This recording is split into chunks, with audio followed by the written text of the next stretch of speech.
Mesdames et messieurs, nous sommes ravis de vous retrouver dans le cadre de cette nouvelle édition d'information au sommaire. Les 11 et 12 mars dernier a eu lieu l'édition 2023 de la célébration de la Journée internationale des droits de la femme dans le diocèse de Grand Bassam. C'est dans ce cadre que le binôme AFEC-AFC du diocèse a organisé un mini-colloque le samedi 11 mars au centre d'accueil Jean-Paul Ier de Kojobwe, une activité au cours de laquelle les participants ont été instruits sur le fléau du divorce et le bon leadership au sein de la famille. Et puis toujours le même samedi du côté d'Abidjan, le Rotary Club, section Bingerville Paris Village, a procédé au lancement officiel de sa campagne de prise en charge des enfants ayant le pied bovarus équin. Cette pathologie se traduit par la malformation des pieds et intervient dès la période prénatale. Encore méconnue, la structure organisatrice a saisi l'occasion pour faire de la sensibilisation. On en parle dans cette édition. L'Association des femmes de l'Église catholique AFEC et l'AFC, Association Famille chrétienne du diocèse de Grand Bassam, ont conjointement organisé un mini-colloque le samedi 11 mars dernier au centre d'accueil Jean-Paul Ier de Kojobwe, en présence de leur aumônier diocésain, le révérend père David Ajavon. Cette activité au programme de la célébration diocésaine de la Journée internationale des droits de la femme a été ponctuée, entre autres, par 2 conférences. Pierre Richemont y était pour nous. On fait le point avec Marie Abissier. Diocèse de Grand Bassam, centre d'accueil Jean-Paul Ier de Kojobwe. C'est ce lieu qu'a choisi la paire AFEC et AFC du diocèse pour l'organisation d'un mini-colloque qui s'inscrit dans le cadre de la célébration diocésaine de la Journée internationale des droits de la femme. Madame Denise Pongo, épouse Bédi, présidente diocésaine de l'AFEC, fait quelques précisions. Mini-colloque, juste pour dire aux femmes qu'elles ont une place importante à jouer au sein des foyers. Par cette connaissance, nous puissions nous aussi enseigner les autres qui sont restés dans leurs différentes paroisses. Nous puissions enseigner nos enfants sur ces différents fléaux qui minent notre société. Le mini-colloque a eu pour thème général ce fléau qu'est le divorce. Aujourd'hui, le taux du divorce est élevé au niveau des familles chrétiennes et des femmes chrétiennes du diocèse de Grand Bassam. Nous voulons en parler, donc on s'est dit qu'il était vraiment important de traiter ce thème-là qui mine notre société aujourd'hui. Au matin du samedi 11 mars dernier, après la messe célébrée par le révérend père David Ajavon, aumônier diocésain de la paire AFEC-AFC, les participants au mini-colloque ont eu droit à 2 conférences. La première, portant sur les causes et conséquences des divorces au sein de nos familles, a été animée par le révérend père Alexandre Kouassi, professeur de droit canon. Notre objectif ici, c'était de présenter à l'AFEC, de présenter aux femmes et présenter aussi aux familles catholiques l'attention particulière qu'on doit mettre dans la préparation au mariage. Quand on prend des chemins détournés, ça nous mène toujours vers la catastrophe. Donc, encourager ces jeunes-là, ces cheminants-là, à prendre au sérieux la formation, la préparation au mariage. Comment être un bon leader au sein de sa famille? Telle a été la grande question au cœur de la 2e conférence, animée par M. Stéphane Marie Diolo, coach en développement personnel. Il s'agissait pour mon intervention d'emmener chacun à comprendre que nous sommes des leaders, hommes comme femmes. L'homme a un leadership d'autorité, la femme a un leadership d'influence. Et nous devons savoir converger vers cet idéal-là qui est la paix, vers cet idéal-là qui est l'unité, vers cet idéal-là qui est la stabilité de toutes les familles chrétiennes catholiques. Direction le diocèse de Katiola. Le service diocésain de communication a tenu sa 2e réunion ordinaire au titre de l'année pastorale 2022-2023 le samedi 11 mars dans la salle de réunion de la paroisse Notre-Dame de l'Annonciation de Fronan.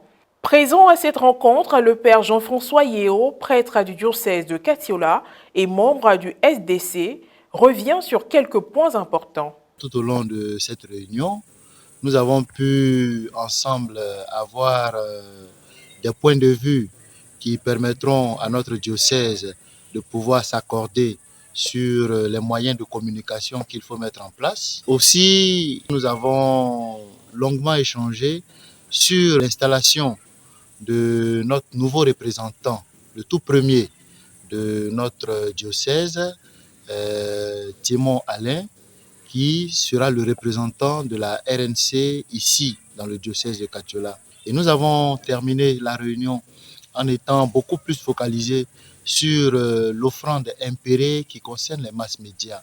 Soulignons que le service diocésain de communication, SDC de Katiola, a pour rôle d'être l'intermédiaire entre l'évêché, les paroisses, les institutions et les communautés religieuses du diocèse. Servir d'interface entre le diocèse et l'extérieur pour ce qui est de la communication. Relayer les informations sûres grâce au système d'alerte SMS. Préparer les éléments pour des émissions religieuses. Confectionner des livrets de circonstances. Gérer les commandes et la distribution du mensuel Compagnon de prière, des cahiers de CEB et autres parutions. Et puis pour terminer, intéressons-nous au chapitre Société. Le samedi 11 mars dernier, le Rotary Club, section Bingerville-Paris-Village, a procédé au lancement officiel de sa campagne de prise en charge des enfants ayant le pied beau, varus équin. C'était au cours d'une conférence organisée au sein du CHU, Centre universitaire hospitalier de Cocody, visant la sensibilisation sur cette pathologie qui se traduit par la malformation des pieds et intervient dès la période prénatale. Un reportage qui porte la signature de Francis Okwe, commenté par Morel Poti. Apporter le soulagement aux enfants en leur donnant la possibilité de marcher correctement. Ainsi peut être résumé l'objectif de la conférence organisée le samedi 11 mars dernier par le Rotary Club, section Bingerville-Paris-Village.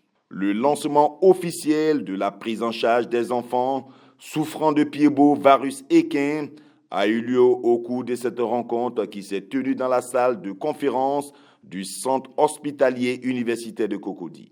Le pied beau, varus équin est une pathologie qui entraîne la malformation d'un ou des deux pieds de l'enfant tournés vers l'intérieur, entravant le développement du mollet, une malformation qui intervient depuis le stade intra-utérien et dont la cause est encore inconnue. Aujourd'hui, dans toute la littérature, on ne peut pas vous dire voici pourquoi une mère va donner naissance à un enfant porteur de pieds beaux, varus équins.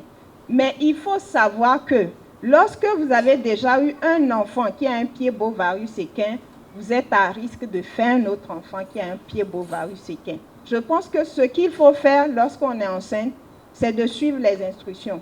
Ce projet remis à jour par la présidente Véronique Aubin est une initiative qui lui est chère et qui démontre toute sa sensibilité à la souffrance de la mère et de l'enfant. Voir son enfant malade, oui. Voir son enfant malade en tant que mère, en tant que femme. Cet enfant angoissé, cet enfant stressé, cet enfant souffrir, à le regarder grandir avec cette pathologie est vraiment douloureux pour une mère que nous sommes. C'est pourquoi nous voulons participer à notre humble niveau, partager votre quotidien, marcher main dans la main, vivre avec vous ce sacrifice, même difficile, mais noble. Le parrain de cette campagne de prise en charge, lui-même spécialiste du domaine de la santé et membre du Rotary, s'est exprimé sur l'organisation de ce projet. Le Rotary Bingerville Village va assurer le côté mobilisation des fonds.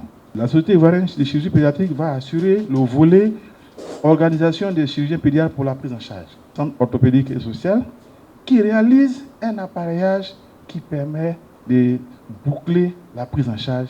20 prises en charge disponibles ont été annoncées. Ce chiffre pourra atteindre 40 dans la suite de cette opération. La prise en charge pour le traitement du pied beau prend en compte plusieurs aspects parmi lesquels la fourniture de chaussures orthopédiques. Selon les spécialistes présents, 95% des enfants atteints de cette pathologie subissaient une opération chirurgicale. Ces chiffres sont descendus à 5% grâce à la méthode Ponseti, qui est une thérapie à plusieurs étapes pour la correction du pied beau, varus équin. Point final à cette édition d'information. Merci de l'avoir suivi, que je veille sur nous. À très bientôt.